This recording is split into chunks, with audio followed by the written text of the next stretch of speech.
Hi Libra, usaping pag-ibig, relasyon, what's next sa iyong love life? No matter what your relationship status ngayon, mapa-single man, in a relationship or married, try natin humingi ng ilang messages para sa inyo. Mensaheng gabay lamang po para sa mga Libra na maring nakikinig ngayon. Ano nating maiwan para sa kanya? Love life, love reading, mensaheng gabay lamang po. Message, Libra. Para sa mga Libra na nakikinig ngayon, message po, maiwan natin. We'll be straightforward hanggat kaya.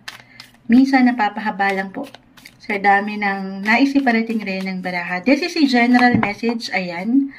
Just only take what resonates. Still, medyo marami to. Kunin ko lang itong pinaka nasa ibabaw and then kukuha tayo ng ilang pwedeng bumagsak pa. Okay, Libra, love life. Ayan, hindi ko pala na-mention. This is between June to July 2024 para sa mga Libra. Message na may iwan natin para sa kanila. Libra. Okay. Ayan na po. Ang ulan, meron ng blessing. Hopefully, matuloy natin to ng dire-diretso. Kasi nagre-reflect yung ingay. Umuulan, okay? Uy. Okay. Mukhang kailangan ko munang mag-pause ng bahagya. Try natin. We'll see kung may lalaban. Wait lang po. Okay, Libra, tumila ang ulan, pero sinalubong tayo agad nung blessing. Blessing of love, claim na natin yan para sa inyo bilang usaping pag-ibig ang ating kinakaharap ngayon. Sige. The Eight of Cups, the Three of Cups. Okay. Para sa ilan sa inyo, Libra, tayo po ay general message. Just only take what resonate. Pero, if you want to meet some people or new people around, okay, or outside of your comfort zone, walang imposible na dyan kahigit na magiging masaya, mag-e-enjoy. At kapag masaya tayo, di ba, dyan kahigit na nagiging kalma, pahihapa, nagiging ready. Single, especially, kung magiging open ka lamang. Kasi po, the Three of Cups, this one is in reverse, the Eight of Cups, ready ready to meet someone new. Pero ang ilan, of course, marahil, iba-iba tayo ng pace, nung pwedeng pinagdadaanan in life, nung proseso ng buhay, nung approach. So, kung hindi pa naman ready, of course, hinay lang. Hindi mo naman kailangan magmadali. But, if you're willing na to settle, merong magagandang possibility sa part na ito. Merong magwo-work out na relationship. Kung saan, ayan, mas mapapaangat nyo yung balance, yung pagbibigayan, merong give and take. Single Libra. Kung ito lamang po ay pahihintulutan, okay, maaring ito ay makilala, aking ulitin, na may kaugnayan sa ilang kaibigan, or may movement kasi dito ay pag-move forward through travel. It doesn't matter kung ito ay long or short travel, pero may ilang ganap dyan, special na ganap, kung saan pwedeng mamulaklak ang bulaklak. Why not?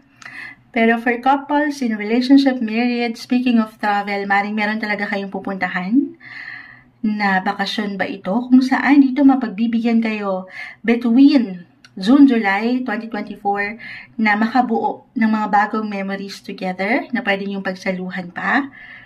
Ang ganda.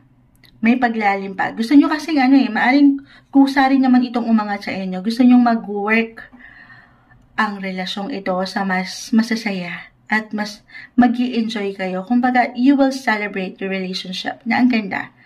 May pagka-balance. Lalo pa kung itong mga nakalipas na buwan ng taon, especially ay nawalan kayo ng time together dahil naging busy kayo sa ilang personal na agenda, trabaho.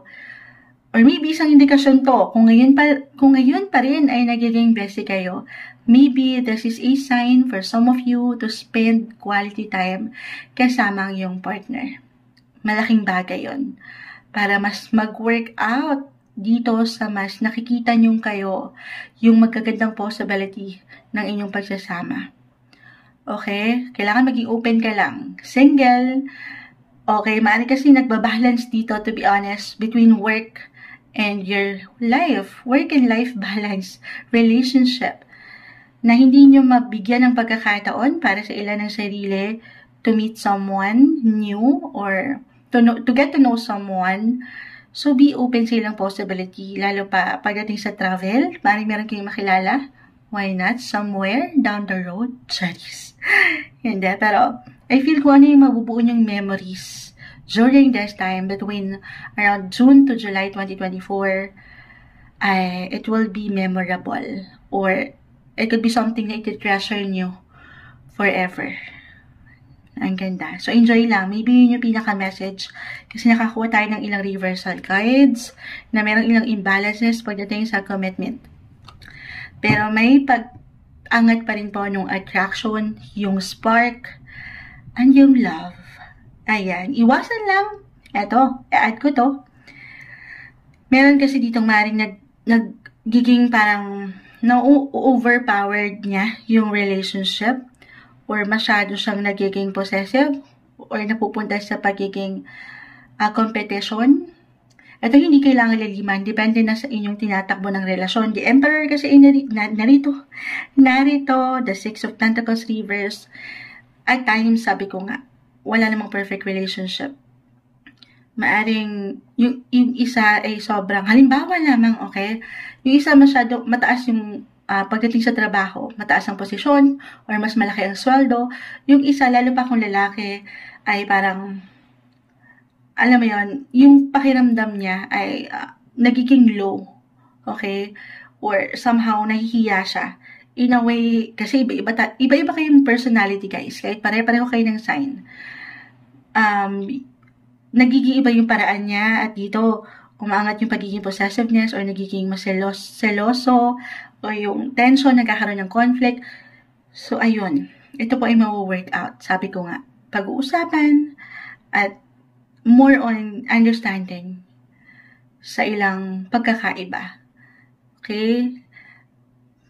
Kailangan ng pag-unawa at pag-uusap. Meron tayong nakikitang strong indication dito pagdating sa inyong relasyon. Andito yung emosyon na minsan nasasobrahan or nakukulangan. So, alisin ang ilang kompetisyon. Lalo pa kung isa lang naman ang hangarin nyo. At yun ang mapalago ang inyong koneksyon, relasyon. Hindi po ba? Ayan. Kuha tayo ng ilang words of wisdom pa. Final words advice na maiwan rin natin para sa mga Libra. Usaping pag-ibig. Relasyon. Ayan na. May bumagsak na. The Moon. So, may pagka-intense. And then 9. Ninth house of travel. International travel ito for some of you. Maaaring may pagbiyahe talaga. Kung saan dito, higit yung mapapalalim ang inyong mga feelings. Ayan, Moon, feelings. Ang inyong connection. Maaaring ito yung paraan. Maybe isang indication to, hindi kailangan sundin ang message ni Moonchild. Pero, sa anumang paraan nyo ito, kung saan patuloy nyong, alam nyong makakatulong para sa i-improve ng inyong commitment, partnership. Walang imposible. Na yung talagang attach sa isa't isa pa rin yung nakikita ko rito. Or single, kung magiging open ka, 9th house, napakalawak nito, maaaring nasa, ayan, una-una, travel, somewhere down the road. Or about sa inyong education, kung kayo yung mga nag-aaral pa lang, religion, dito rin natin yung ipapasok. Anything related sa ilang aking na ma-mention, or even pagdating sa justice, legal issues, ganon. Yung may konektado doon, maaaring dyan yung makita or makilala si The One. Why not? Napakalawak po kasi ng 9th house. Or dito pagdating sa inyong mga spiritual journey. Pero pinakauna dyan ay ang inyong travel. So, be open sa ilang possibility ng travel opportunity. Why not? Baka dyan yun na higit na merong, ayan, yung emosyon na masasabi nyong desesyet pansit siya na to. Baka naman, mailalalim pa. Kuha na tayo ng ilang words pa for Libra. Anong ating maiwan para sa kanila? Libra. Excuse me po. Ayun na. Career. At pa tayo dyan. Sabi ko nga, career. Work, between work and life, relationship, ang umaangat dito. And commitments. Ano ba naman yan? Pati ako ay kinilabutan. As I've mentioned, nag-highlight po sa baraha mo, Libra, when it comes to love, ang usaping karera at yung commitment na meron ka, love sector. Okay? So, syempre pa, balance. Pero kung talagang umaangat dito para sa inyo, kahit pa pare-pareho kayo ng sign, magkakaiba kayo ng prioridad eh. Single, kung hindi pa ready to commit, then dito ka muna mag-focus. Why not? Pero kung ready ka na, may ibabalance mo ng mga bagay-bagay, buo ka na, hindi na komplikado ang ilang sitwasyon na yung kinakaharap, then go for it. Dito sa ilang aking na-mention, maging bukas ka. Commitments, career. Parehong itong tinatrabaho, parehong mawo-workout, basta't andyan yung willingness and yung balance para sa inyo. June to July 2024, love message, Libra.